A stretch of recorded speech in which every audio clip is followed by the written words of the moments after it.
고고! 갈 때까지 가보자. 정관용의 시사본부. 주요 정치 이슈들 거두절미하고 알맹이부터 토론해보는 거두절미 각사라고 합니다. 더불어민주당 대변인 장현미 변호사, 국민의힘 대변인 지내신 송영훈 변호사 두 분 오늘도 나오셨습니다. 어서 오세요. 네, 안녕하세요. 네, 안녕하세요. 전반부 공통질문 금주의 뜬 인물, 진 인물부터 정리해 봅시다. 먼저 뜬 인물 장현미 변호사. 저는 이번 주에 그 취임 후 첫 기자회견 가진 정청래 대표 한번 꼽아봤는데요. 일단 뭐 100일 때는 이제 기자회견을 하지 않았고 한 150여일 이제 정도 돼서 기자회견을 했는데 거기에 대해서 본인 어떤 뭐 입장 같은 걸 이야기를 하더라고요. 일단 대통령의 시간이었고 당 대표가 이제 너무 이제 나서거나 언론 전면에 나오는 것도 좀 누가 될까봐 좀 미뤘다고 이제 이야기를 하면서 본인이 또 천명했던 또 이재명 정부가 계속 이제 이야기하고 있는 사법 뭐 개혁, 언론 개혁, 검찰 개혁 이 중에 이제 검찰 개혁은 사실상 이제 완수가 됐고 이제 앞으로도 이런 개혁과 관련해서 이재명 정부의 성공을 뒷받침하는데 최선을 다하겠다. 그리고 이제 당이 뭐 이러저러한 여러 이제 문제점들이 있을 때 어쨌든 중심을 잡아주는 기자회견이었던 것 같아서 좀 꼽아봤습니다. 네. 송영훈 변호사 금주의 뜬 인물. 네, 그 말씀하신 기자회견에 대한 생각은 저는 좀 다른데 뒤에서 말씀드리기도 하고요. 금주의 뜬 인물은 류재화 전 국민의힘 세종시당 위원장입니다. 어떤 것 때문에 금주의 뜬 인물로 꼽는가 하면 그 이번 주에 야권의 5명의 변호사들이 UN 표현의 자유 특별보고관 아이린 칸 보고관에게 서신을 보냈습니다. 그 중에서 이제 류재화 전 세종시당 위원장이 대표격으로 했기 때문에 금주의 뜬 인물로 꼽는 건데요. 이번 주에 국회 본회의를 통과한 정보통신망법 개정안, 그러니까 이른바 허위조작정보 근절법이라고 하는 네이밍이 붙어 있죠. 이 법안이 허위조작정보와 증오 발언에 대한 새로운 규제를 도입하면서 5배의 징벌적 손해배상제를 적용하고 있고, 그러면서 이른바 봉쇄소송이라고 불리는 그 보복성 입틀막 소송, 이런 것들에 대한 대비책이 극히 미흡하다라고 하는 것을 진정서를 통해서 지적을 하면서 UN 표현의 자유 특별보고관이 한국 정부를 상대로 긴급 탄원을 할 것을 촉구했습니다. 그랬더니 유엔에서 하루 만에 답장이 와서 UN 표현의 자유 특별보고관이 이 문제를 인지하고 있고 잠재적인 대응 방안을 검토 중이다 라고 하는 회신이 왔다고 해요. 국내적으로도 지금 언론의 자유, 표현의 자유와 관련해서 이 법은 굉장히 큰 영향을 미칠 것으로 보입니다. 이재명 대통령이 제2요구권을 행사해야 된다라고 하는 언론계의 목소리도 많이 있는데요. 그런 부분을 야당에서는 가장 앞장서서 이들이 지적을 했기 때문에 류재화 위원장을 금주의 뜬 인물로 선정하겠습니다. 네. 금주의 진 인물로 갑시다. 장현미 변호사. 저는 윤석열 전 대통령 꼽았습니다. 이 주에 일단 첫 구형이 나왔는데 10년이 나왔더라고요. 네. 이게 이제 가장 큰 주축은 공수처에서 체포영장 집행하려고 했을 때 굉장히 물리력 동원하면서 막아섰던 그 부분이 이제 있지만 그것뿐만 아니라 뭐 비화폰 정보를 삭제하라고 지시하고 또 외신에도 이 계엄이 정당했다라고 이제 공보물을 이제 유포하게 한 뭐 기타 등등 6가지 혐의가 더해져서 이게 거의 이 구형량이 법정형의 최고치에 좀 다다를 정도로 상당히 좀 강하게 나왔고 특검도 이게 비난 가능성이 매우 높다라는 점, 전직 대통령으로서 아직도 국민께 사과드리고 있지 않다는 점 종합해서 아마 이 부분은 실형이 선고되지 않을 도리가 없어서 이제 아마 사회로 나오는 건 또 요원하다는 걸 또 가늠해 볼 수 있었던 절차였던 것 같습니다. 네. 송영훈 변호사 금주의 진 인물. 예, 금주의 진 인물 단연 김병기 민주당 원내대표죠. 예. 그 전직 보좌진들이 폭로하고 있는 자신의 비리 혐의와 관련해서 갈수록 수렁으로 빠져들고 있습니다. 가장 먼저 이제 그 대한항공으로부터 고급 호텔 숙박권을 받아서 투숙한 의혹.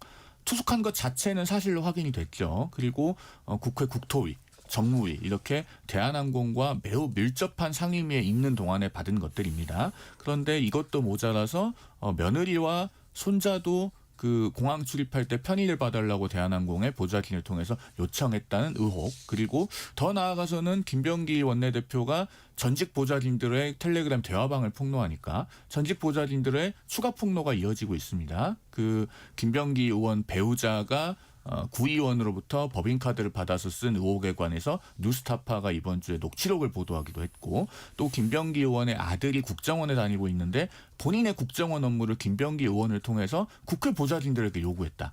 이런 부분들까지 지금 추가 폭로가 이어지고 있어서 이 정도 되면은 원내대표직뿐만 아니라 국회의원직까지 사퇴해야 되는 것이 아니냐라는 생각이 듭니다. 자, 뜬 인물, 진 인물에 거론된 분들 뉴스 하나하나 정리해 보죠. 정청래 대표의 기자회견, 아까 성룡원 변호사는 생각이 다르다. 평가해 보시죠. 뭐 여당 대표가 여당의 입장에서 기자회견을 통해서 여러 가지 입장 밝힐 수 있습니다. 네. 그런데 국민을 대신해서 언론이 묻는 질문에는 답을 해야죠. 본인이 특정 언론사가 좋고 싫고의 문제가 아니에요. 과거에 그 국민의힘의 권성동 원내대표가 MBC 기자로부터 질문을 받았을 때 고개를 돌린 것도 한때 화제가 됐었습니다. 똑같은 일을 정청래 대표가 어제 보여준 것이거든요. TV조선의 고승현 기자가 이런 질문을 했습니다. 정 대표께서 약 한 달여 전에 장경태 의원 성폭력 의혹에 관해서 윤리감찰단에 자체 조사를 지시했는데 어떻게 진행되고 있습니까? 어떻게 진척되고 있습니까?를 물었더니 나는 조선일보 기자와는 인터뷰하지 않는다. 라면서 답을 회피했어요. 그 자리에 있던 박수현 수석 대변인이 조선일보가 아니라 TV조선 기자다라고 정정을 해줬는데도 역시나 답을 회피했습니다. 그런데 이게 국민적인 관심이 높은 성폭력 의혹 사안이잖아요. 더더군다나 민주당의 서울시당 위원장까지 맡은 그 중요한 자리에 있는 국회의원이 피의자인 사안입니다. 그렇다면 여당의 대표로서 국민의 질문에 답을 해야 될 의무가 있는데 그런 부분을 외면하면서 대단히 기대 이하의 기자회견이 되었다 이렇게 평가합니다.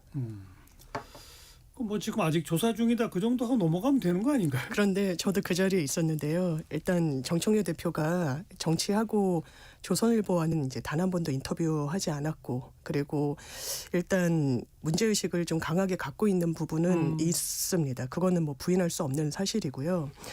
이게 한 1시간 반 이상 이제 기자회견 중에 그 고승현 기자가 그 질문을 했는데 이 질문 내용에 대해서 이제 답하기가 어렵다 뭐 이런 취지가 아니라 지금 네. 말씀 주신 대로 아마 조사 중이다. 그게 또 민주당 입장이고요. 뭐 윤리감찰단 거기에는 뭐 정치적 입김이 갈 수도 없기 때문에 저희도 이제 기다려야 되는 그런 입장인 건데 거기에 대해선 이제 그 이후에 식사 자리가 있는데 그 해당 기자분도 오셨어요. 그러면서 이제 사정 저간 이제 또 대화를 나누면서 이 부분에 대해서는 좀 잘 풀렸고 해당 기자와는 여기에 대해서 이제 송 변호사님 말씀 주신 대로 이게 모든 언론에 대해서 똑같이 해야 되는 거 아니냐라고 이렇게 말씀 주시고 있고 저도 이제 동의를 하는데 다만 이제 정청래 대표의 문제 의식은 특정 언론사가 민주당에 대해서 다루는 방식이 진짜 공정한가? 알겠습니다. 네, 이겁니다. 정치인의 특정 언론에 대한 정치적 행위 뭐 이건 국민의 판단에 맡기는 수밖에 없는 네. 거죠. 두 번째 언급된 게 이 정보통신망법 개정안 부분인데 이거 지금 진보당이나 참여연대 등에서도 법에 문제 있다고 지적하고 있는 거 맞죠?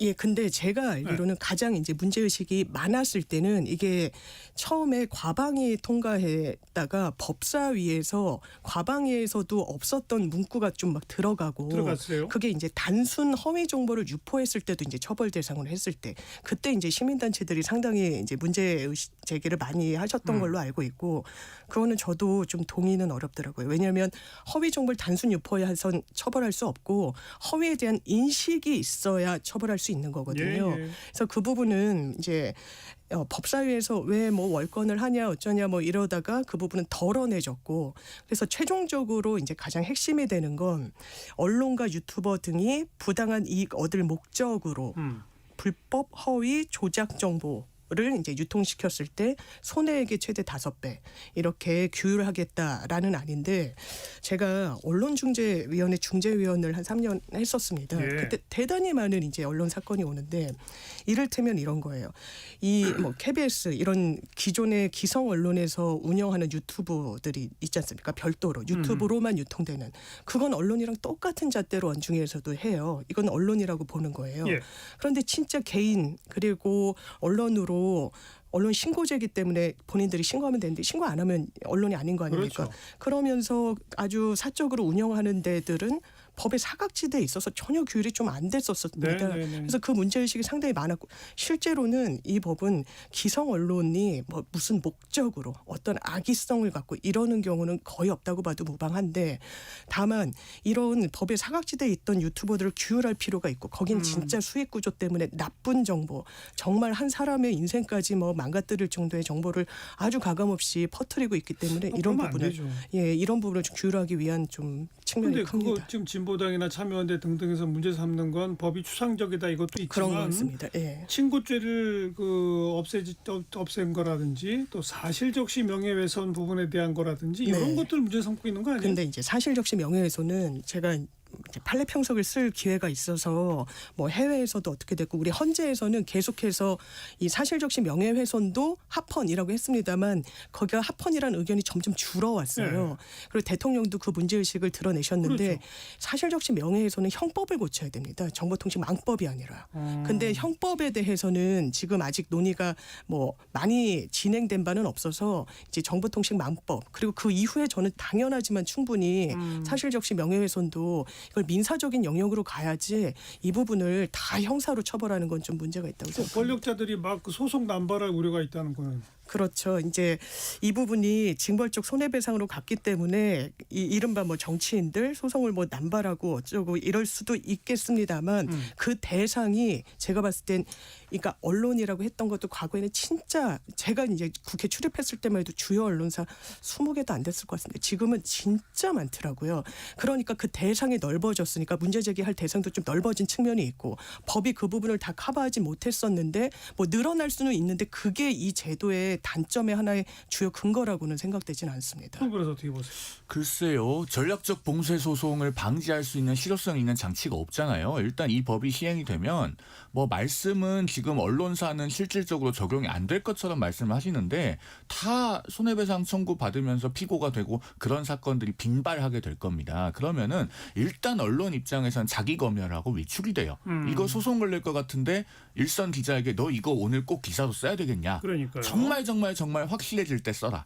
이렇게 하면은 앞으로 권력자들에 대한 감시와 견제는 불가능해지는 겁니다. 이게 이 법의 핵심이에요. 예를 들면 지금 김병기 민주당 원내대표에 대해서 제기되고 있는 각종 의혹들, 만약에 지금 이런 법이 시행이 된 상태였다면 훨씬 더 언론사들이 보도에 주저하게 될 겁니다. 왜냐하면 당연히 봉쇄 소송 가능성 생각하지 않겠어요. 그리고 사실 허위 조작 정보를 근절한다는 명목으로 이런 징벌적 손해배상제를 민주당이 도입하고자 하는 것, 저는 대단한 자가당착이라고 생각합니다. 금년에 가장 대표적인 허위 조작 정보가 뭡니까? 조희대 대법원장에 관한 이른바 그 사인 회동설 아닙니까? 그걸 앞장서서 제기한 민주당 서영교 의원, 부승찬 의원 같은 분들 지금까지 어떤 법적 책임을 졌죠?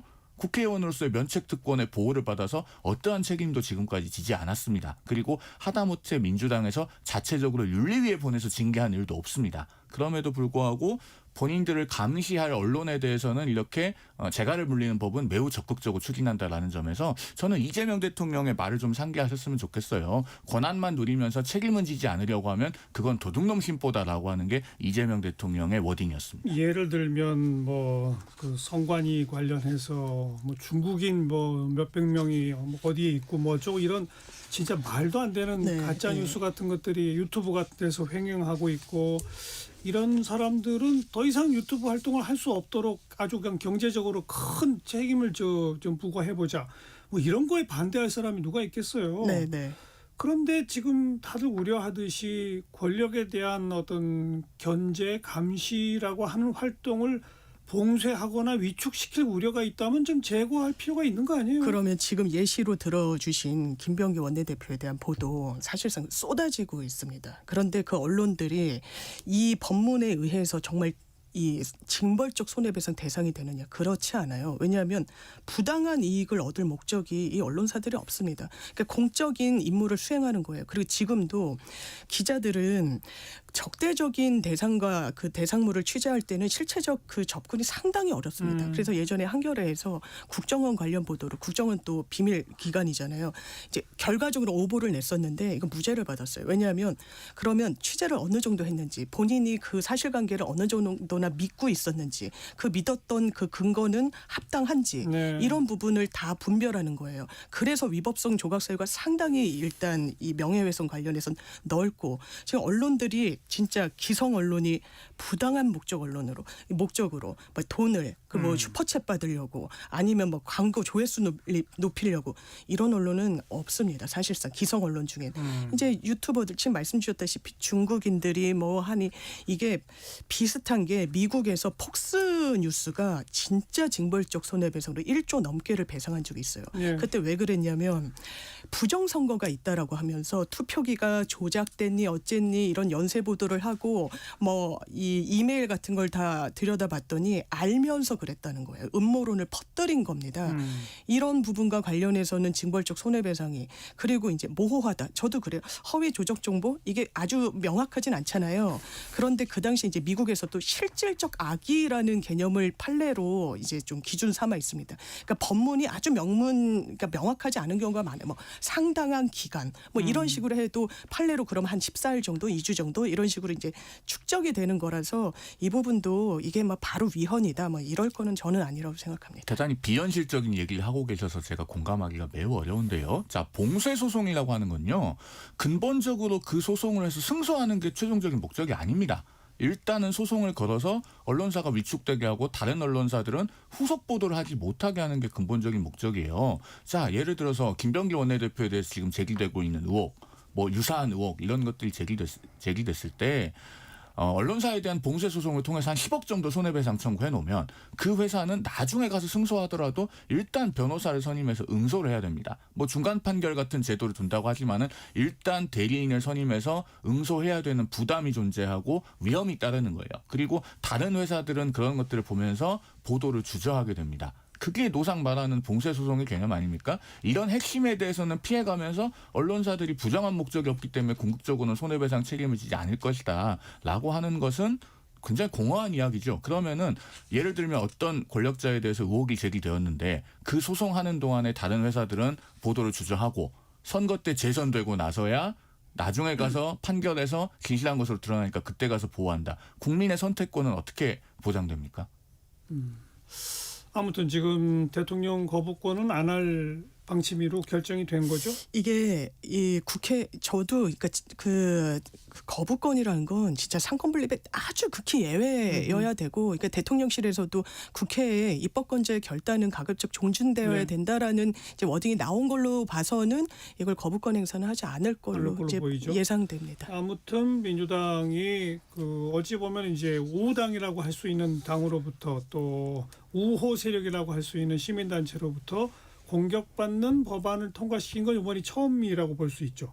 물론 뭐 다른 사례도 있습니다. 경제 관련 법률들도 있긴 있습니다만은 정치적 표현의 자유에 관련된 부분에서는 지금 이번이 첫 번째 충돌로 보여지는데 뭐 거부권 행사하지 않고 앞으로 그럼 이 법이 실제 작동될 때 어떻게 될지 좀 지켜봐야 될 것 같고요. 한 가지만 더 붙이면 잠깐만요. 뭐 시간이 별로 없어서 요 법 통과를 얘기한 김에 그 내란전담 재판부법도 통과를 시켰는데 예, 맞습니다. 제가 좀 확인 삼아 여쭤보고 싶은 게 그 법 내용이 많이 바뀌어가지고 맞습니다. 결과적으로는 이제 서울 고법에 고법 판사 회의가 열려요. 네. 거기서 우리 내란전담 재판부를 합시다. 그러면은 무슨 위원회?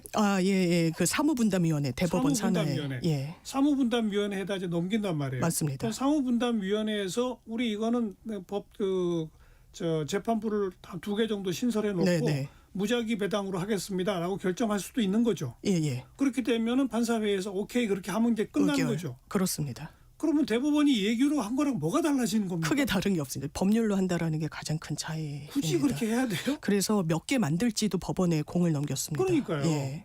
그럼 예규대로 하는 거 아니에요? 그런데 예규라는 건 말 그대로 빨리 이제 또 바뀔 수 있으니까. 대법원장이 또 의지가 또 다를 수도 있고 또 그러다 그래서- 철회할 수도 있고 이런 거 아니냐 뭐 그래서 이런 법으로 일단 강제하되 대법원이 예규로 밝힌 정도 방안을 당신들이 스스로 한번 꼭 반드시 추진하시오. 그렇습니다. 이렇게 한 거라 이거죠. 예, 그렇습니다. 근데 그래도 위헌이에요?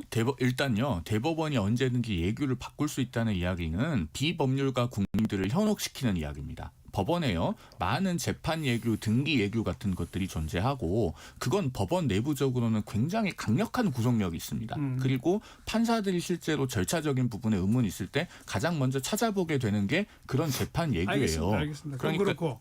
대외적으로 천명했기 때문에 그건 원래 바뀔 가능성이 거의 없는 그리고 것이었습니다. 아무튼 이 법도 위헌이에요?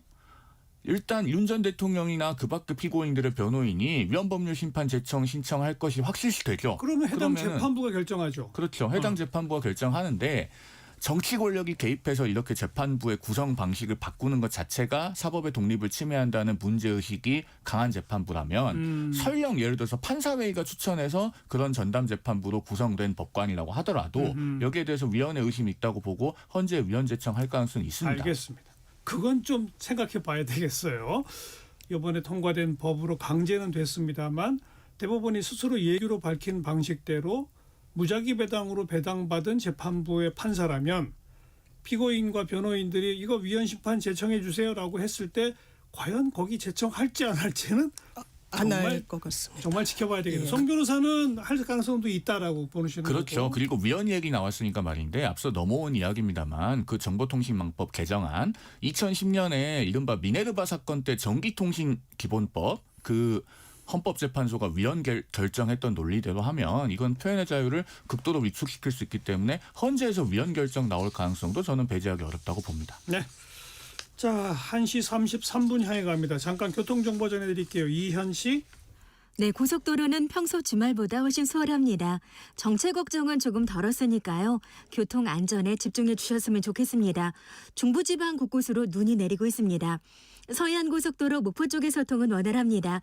서울 방향 경기권에서 막히는데요. 여기도 많이 어렵진 않습니다. 매송에서 용담터널 일찍에서 금천 쪽으로 속도 떨어지고 있습니다. 영동고속도로 양방향의 소통은 원활합니다. 경부고속도로 보니까 부산 쪽 대부분의 지체가 충청권에서 나타나고 있습니다. 천안 부근에서 지체고요. 더 가서는 천안 분기점에서 천안호두 휴게소 쪽으로 더디게 지나고 있습니다. 서울은 반포대로 반포대교 쪽입니다. 서초역 부근에서 집회 준비 작업을 하고 있습니다. 하위 3개 차로가 막히면서 교대 입구에서 서초역 쪽으로 가는 차량들 많이 밀리고 있습니다. KBS 교통정보센터였습니다.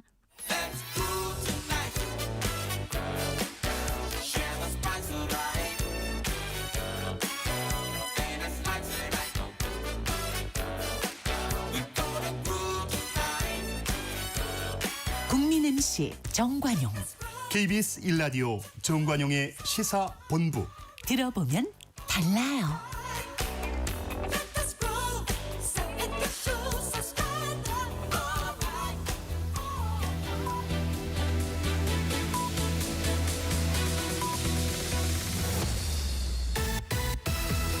고두절미 각설하고 고고고. 갈 때까지 가보자. 정관용의 시사본부.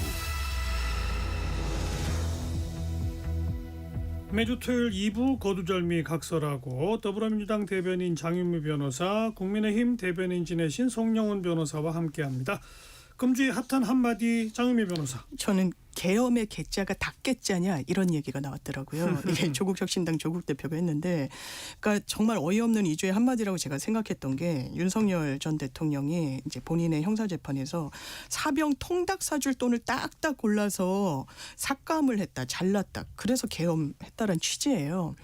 일단 예산안을 삭감했다라고 해서 계엄을 한다라는 건 사실상 스스로 이 계엄이 불법이었던 걸 자인하는 겁니다. 계엄이란 건 국가 비상 상황에서나 제한적으로 할 수 있는 거니까요. 또 이 부분과 관련해서 그 당시에 예산안 같이 들어갔던 의원들 이야기를 들어보면 윤석열 정부의 공약 중에 하나가 사병 월급 200만 원. 그러니까 예산이 부족한 거예요.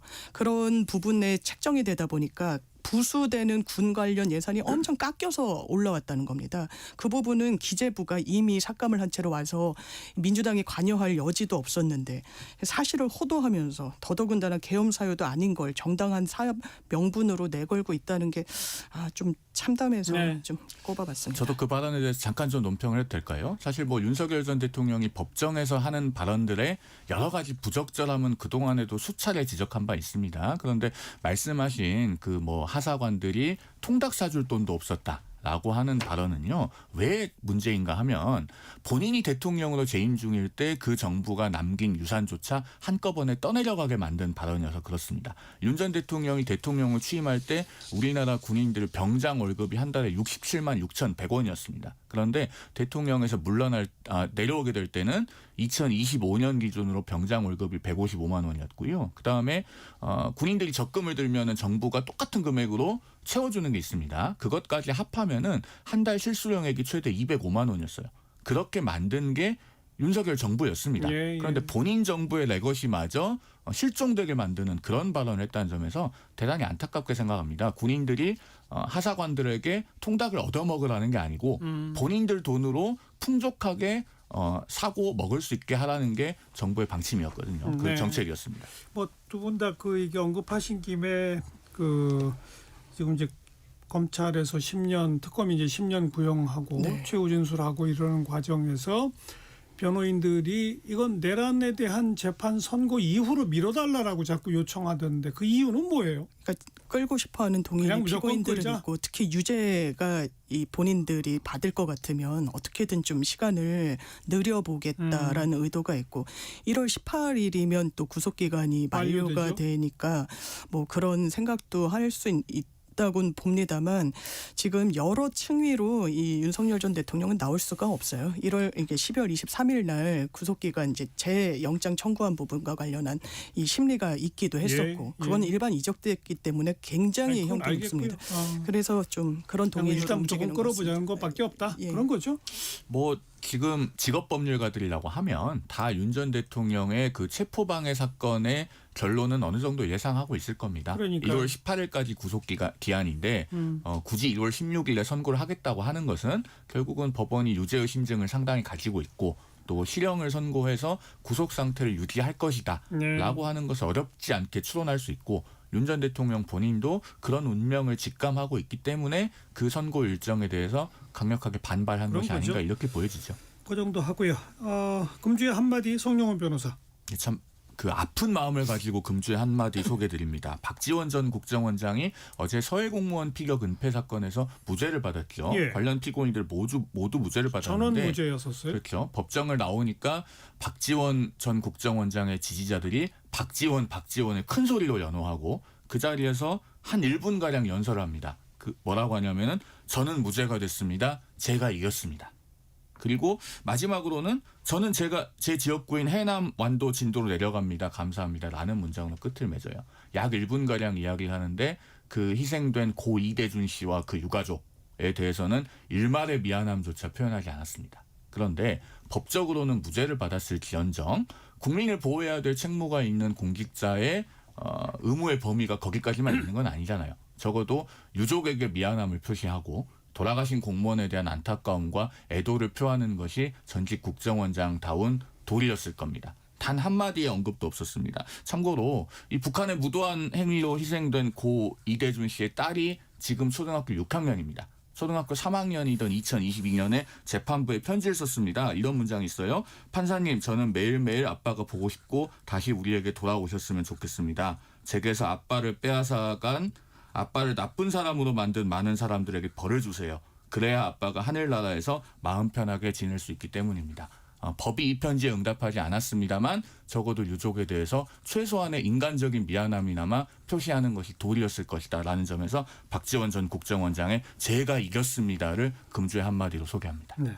자, 아까 우리 김병기 원내대표 얘기가 나왔는데 30일 날 입장 표명을 한다고 그래요. 네. 장윤미 변호사 어떻게 할 것 같아요? 일단 화요일이 원내 대책회의가 있는 날이라 이제 최고위 회의가 월요일 날인데 주재자는 당대표고 이제 그 다음 날 회의는 주재자가 원내대표여서 아마 그때 그러니까 어제 기자회견에서도 정청래 대표한테 당연히 그 관련 질문이 나왔을 때 본인이 이제 통화를 해봤더니 직접 이제 언론에 국민들께 설명드리고자 한다. 근데 그때만 해도 뭐 다른 후속 보도들이 더 나오기도 전 상황이기도 했었어요.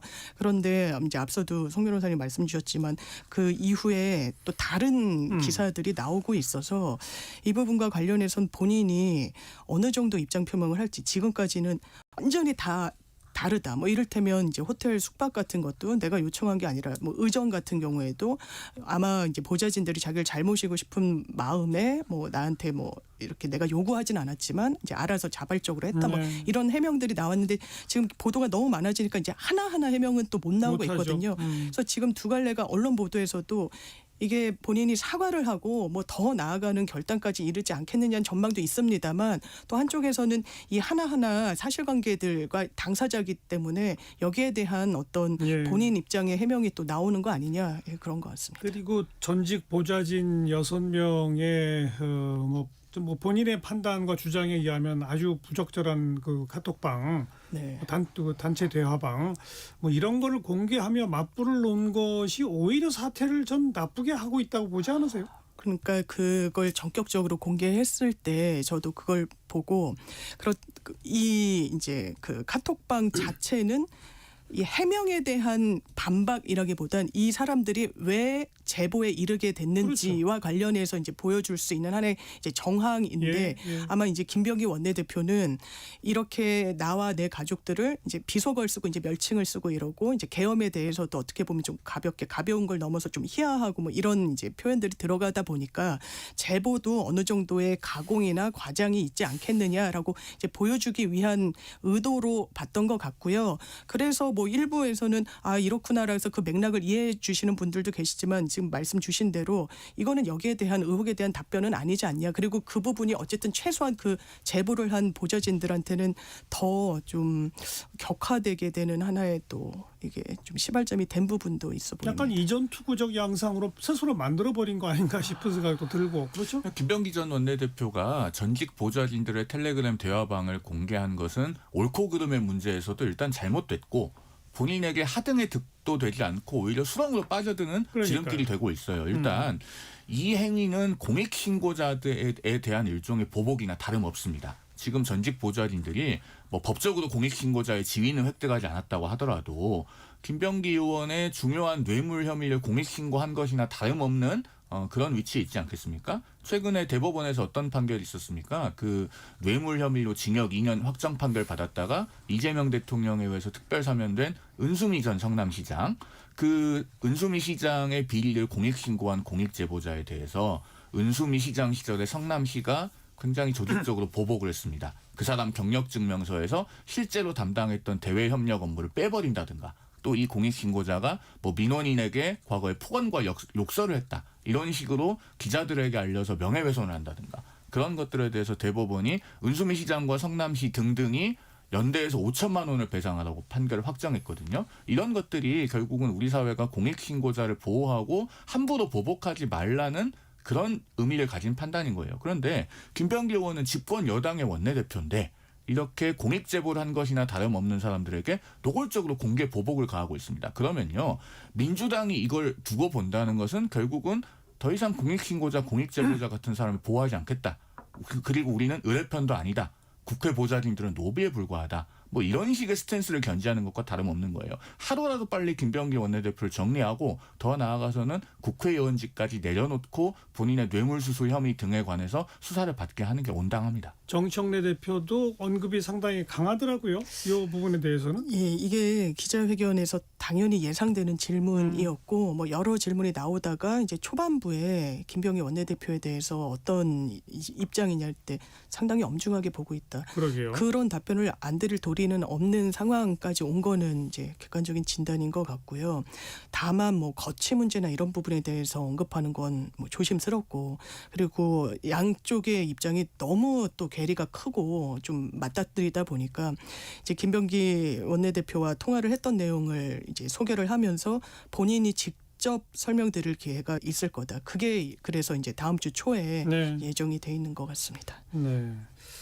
뭐 그 결과적으로 공익제보적 성격이라고 볼 수 있을지 없을지는 뭐 사람들 판단마다 다르겠습니다만 함께 일했던 전직 보좌진들이 본인들이 직접 수행한 여러 가지 일들의 부적절한 내용들을 하나하나 까고 있는 거잖아요. 그렇죠. 예. 뭐 썩 좋아 보이진 않아요, 사실. 그러니까 양쪽이 다 뭐랄까요? 이제 이전 투구라고 말씀 주셨지만 네. 이제 거의 출혈이 양쪽에 다 있는 그런 상황까지 온 것 같습니다. 글쎄요. 그리고 이 텔레그램 대화방을 공개함으로써 오히려 회자되고 있는 단어가 있습니다. 사무총장이거든요. 사무총장. 그러니까 정당의 사무총장에 빗대서 김병기 의원의 배우자, 즉 사모님과 사무총장을 합성한 사무총장이라는 말로 그 의원 배우자를 보좌진들이 불러왔던 거예요.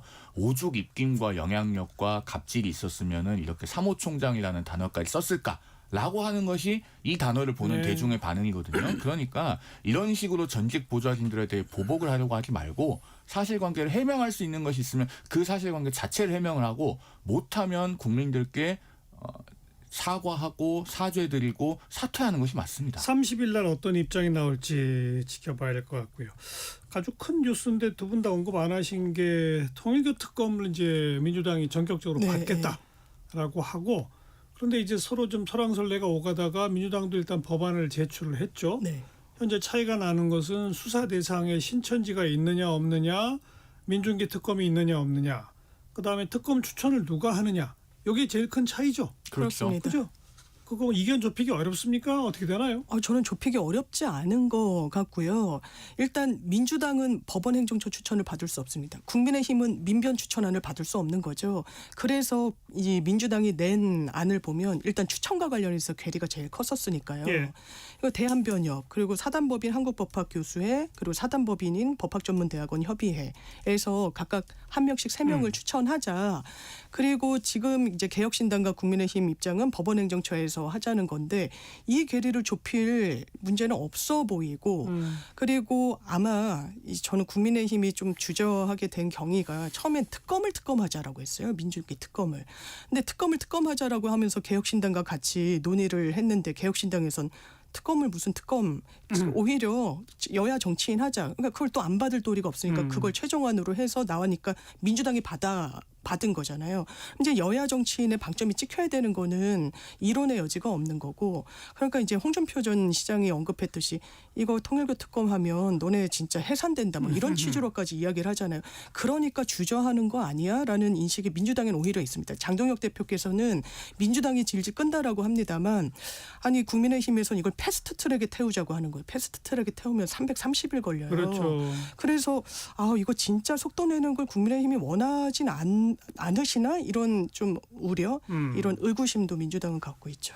제가 좀 시간을 충분히 갖고 반론을 드려도 될까요? 네, 일단 해보세요. 예.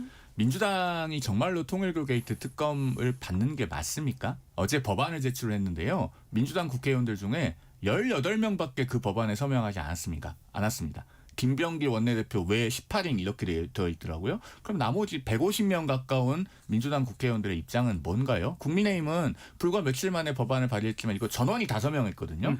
그런데 민주당은 정청래 대표조차도 여기에 서명하지 않았어요. 본인이 말로는 특검 받겠다고 해놓고 말과 행동은 정반대입니다. 그 점을 말씀드리고요. 그다음에 이 특검을 왜 하는 겁니까? 그 본질을 다시 한번 좀 정확하게 짚어야 되는데 이거 여당 정치인들이 수사선상에 올라있기 때문에만 특검하는 게 아니에요. 그건 늘 말씀드리지만 1차원적인 이야기고 민주당이 추천하고 이재명 대통령이 임명한 민중기 특검이 중요한 수사 단서와 증거를 확보하고도 수사도 하지 않고 이첩도 하지 않고 아무것도 하지 않은 채 방치했기 때문에 예. 그런 중대한 국가 공권력의 오작동을 바로잡기 위해서 특검을 하는 겁니다. 그러면은 그 오작동의 대상에 대해서 특검을 해야 될 것 아니에요. 특검을 특검하고 그다음에 민중기 특검이 수사하지 않고 방치했던 통일교 게이트를 특검하는 겁니다. 그런데 민주당은 여기 엉뚱하게 그 특검이 방치한 사안과는 관계가 없는 다른 종교 집단, 뭐 신천지 같은 걸 슬쩍 끼워 넣어놨어요. 그러면서 특검법 협상이 장기화될 수 있는 요소를 일부러 집어넣은 겁니다. 그런 점에서 진정성 의심되는 거고요. 그다음에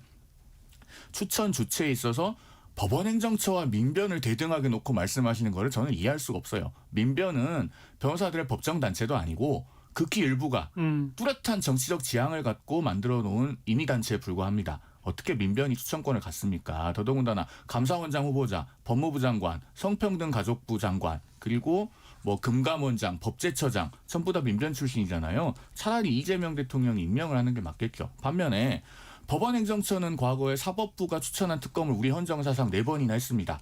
그 사할린 유전 특검, 예. BBK 특검, 예. 뭐 디도스 특검, 검사 향응 특검. 그중에 BBK 특검은 민주당의 전신인 대통합 민주신당이 법을 그렇게 만들어서 알겠어요. 근데 헌재까지 갔는데 합헌 결정 받았잖아요. 민주당이 낸 변협이나 뭐 법학교수회는 어떻게 보세요? 일단 대한변협은요.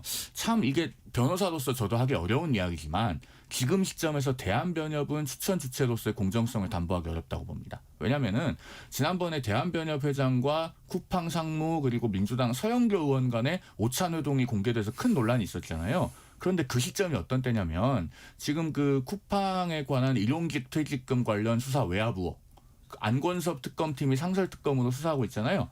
안권섭 특검이 지명되고 대한변협에 특검 보를 추천해달라고 요청을 했어요. 알겠습니다. 그러니까 아무튼 민주당의 지금 그 특검 추천도 적절치 못하다라고 이제 지금 그 선을 그은 건데 민주당이 이 법을 진짜로 수용해서 빠르게 처리할지 안 할지는 다음 주 지켜보면 금방 확인되는 거 아닌가요? 저희는 진짜 의지가 있고요. 18명 얘기하시는데 법안 요건 발의 10명 넘으면 되는 거지 18명이냐 전체냐 해서 법의 무게가 다르다는 글쎄. 의견을 전 처음 네. 들어봤고요.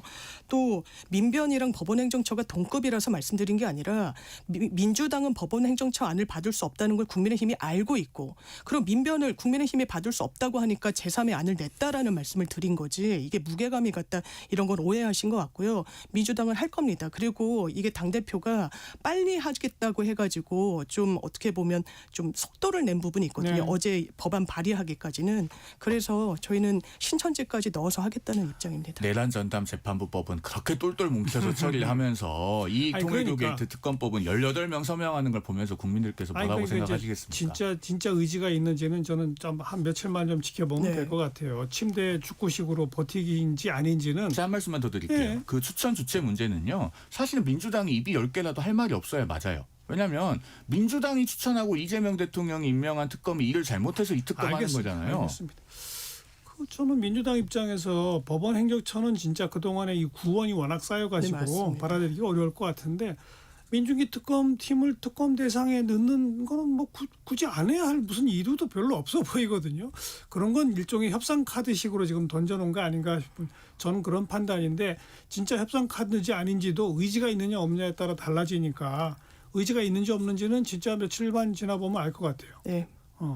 이럴 때는 국민의힘이 우리도 협상 여지가 있다고 슬쩍 흘리는 게 좀 더 나은 거 아니에요? 여론 입장에서. 그러니까 그 협상 여지는 이제 국민의힘의 원내 지도부가 얘기할 몫이고요. 네. 그다음에 대법원장에 대해서 민주당이 자꾸 부당하게 시비를 거니까. 그런데 조은석 특검팀에서도 이번에 조희대 대법원장의 계엄에 가담한 혐의 없다고 구체적인 아이고. 근거 밝혔잖아요. 알겠습니다. 네. 자, 다음 주 또 좀 지켜볼 대목들까지 정리를 해봤네요. 거두절미 각설하고 더불어민주당 대변인 장윤미 변호사, 국민의힘 대변인 지내신 송영훈 변호사 두 분과 함께했어요. 고맙습니다. 감사합니다. 감사합니다. 조용필의 그 겨울의 찻집 들으시고요. 내일 뵙겠습니다. 안녕히 계세요.